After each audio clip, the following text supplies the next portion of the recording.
what woodcraft means to me.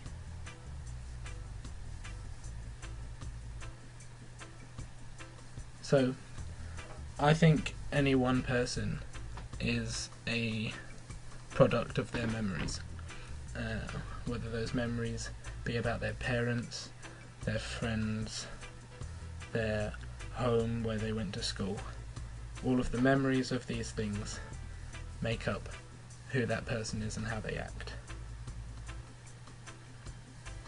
When I was 6, I joined Woodcraft, and my mum and my sister did at the same time. I found out that teachers from my school were also involved in Woodcraft, and my friends went to Woodcraft as well, and I was surrounded by all of these great people who were involved in the same thing that I was. If you looked inside my mind at all of my memories concerning my family, my friends, my school, basically anything, a large part of it would be about Woodcraft. And because so much of my memories are from Woodcraft, I think it makes up a large part of who I am today. And Woodcraft is a bit weird. Most words you can just look up in the dictionary and they'll give you a simple meaning.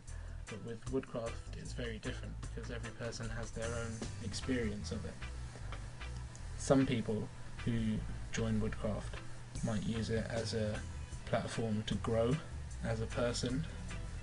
Other people might use it as a place where they feel comfortable and safe. And other people just use it as a place to have fun and make a fool of themselves.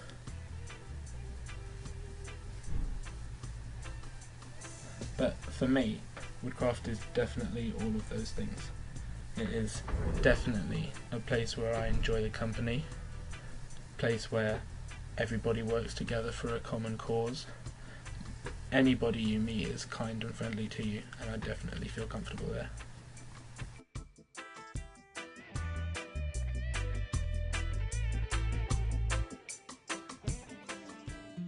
I think volunteering leadership means that, you know, you put in your time instead of your money, and you put in a bit more than just a thought. It's a privilege to be able to see what joy you're giving other people by volunteering. It means something that can help me in later life as an adult, whether I'm looking after kids or having a job. Helping other people that are in need of your help. Facilitating a good experience and making sure that everybody's enjoying themselves and learning. It gives you confidence to put all your effort into helping an organisation or other people. You need to be able to lead people. It's something that helps me with my confidence. Doing leadership well would be like leading someone in the right path. Spending time with each other and getting along with people. Like help out with people. Working for free.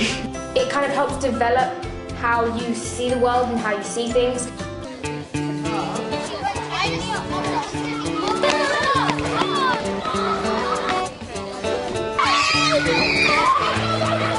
A few weeks ago I played some games with the elephants. Our DF group sends 4 children a week to the younger sessions to help out, and we go on a rota so that everybody gets a chance to help out with the younger groups. The game we played was Bulldog.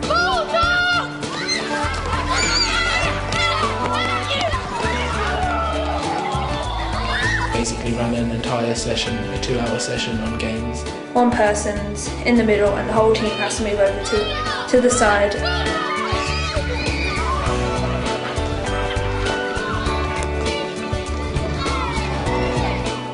It just carries on until there's 1 or 2 people remaining.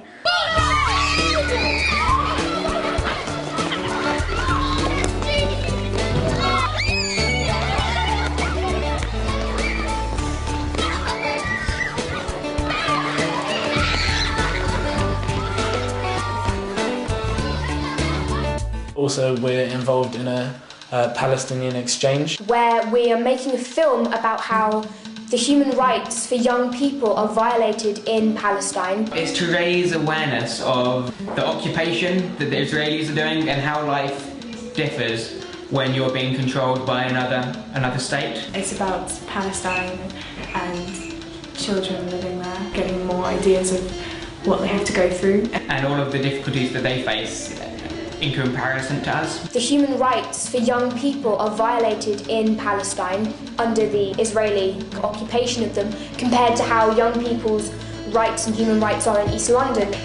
In August 2015, we're sending some people over as part of an exchange to create a piece of drama or a film based around the differences in people's lives between lives for young people in London and lives for young people in Palestine.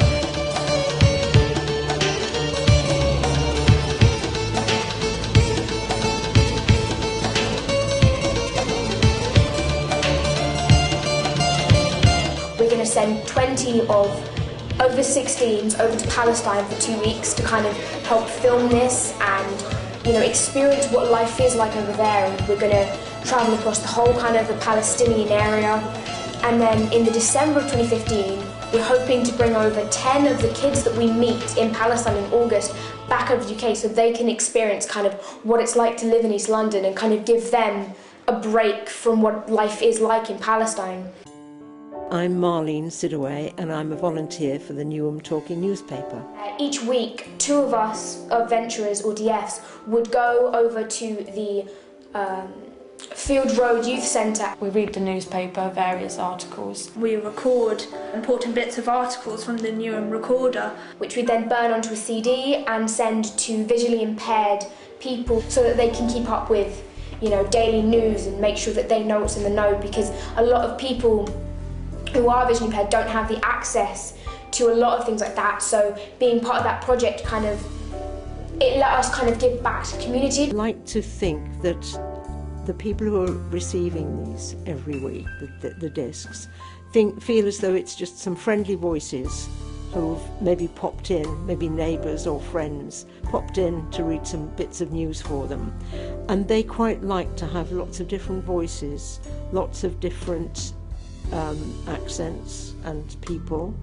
And they were all very pleased that there were some young voices there also reading to them. People of all nationalities donated to the Poppy Appeal as members of the Royal British Legion set up a stall at London City Airport. John Griffiths, chairman of Newham Royal British Legion, Constance Street, North Woolwich, was among veterans collecting funds for servicemen and women, veterans and their families last week. Despite old rivalries, he said, people of all nationalities see the value in remembering the war and those who gave their lives in service of the country. Surprisingly, you do get a lot of Europeans, French, Italians, Germans. They all come up and they ask about the poppies. I tell them what it's about and they buy one. It isn't just the British, said John. And there's no animosity at all. When they put a donation in the box, it's not pennies, it's a £5, a tenner or £20. For the older generation who have lived just after the war, it gives you a bit of a lump in your throat that people do appreciate what we did.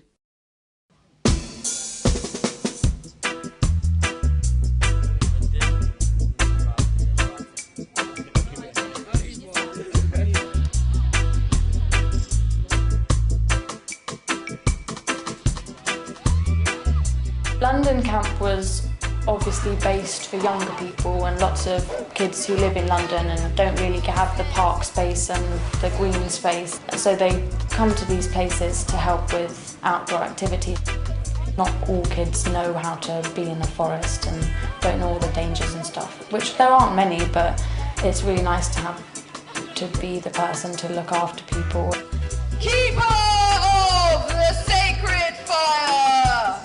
Marshal of the forest folk! On camps we do this thing called tent parent, which is where the older years, venturers and DFs, they look after the younger years, which is like to help them go to their tents, you know, make sure they're all ready for bed, make sure they're in bed, make sure they're all there, and you know, just make sure they're safe. We make sure that one, they go to bed on time, which is a little bit of a hassle, especially with the elephants. They don't really like going to bed because they like sitting by the fire. Making sure they brush their teeth, making sure that there's you know, they're all kind of still alive at the end of the day. None of them got lost. We make sure that the younger children are being involved and they're taking part in the activities provided, which means helping run the activities, making sure the people running the activities are comfortable with it, and just generally helping around where we can. I looked after the 3 elfins that came with us, who were lovely, and we did things like we built a den, so we went down and we collected a load of wood.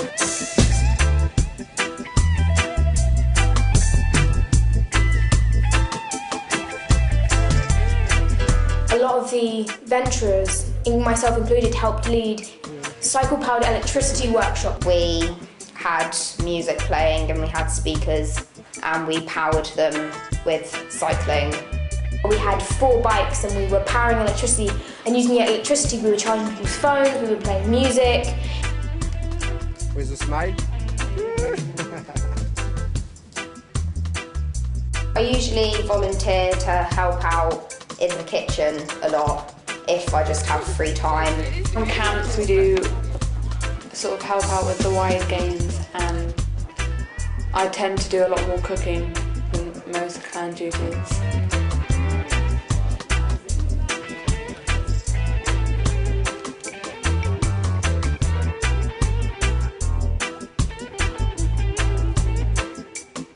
Well, I think Woodcraft's a really good way of looking at people who don't think about greed and consumerism and try and reuse things, and it's just an organisation which, you know, people are brought up and are taught, you know, to help out with younger groups and to help out with, you know, leading your sessions. And you can come along if you want to. Obviously that means you need to take the initiative, and it's a great way of Woodcraft as well. It's a great way of talking to people and getting young people involved and getting them to think a bit more.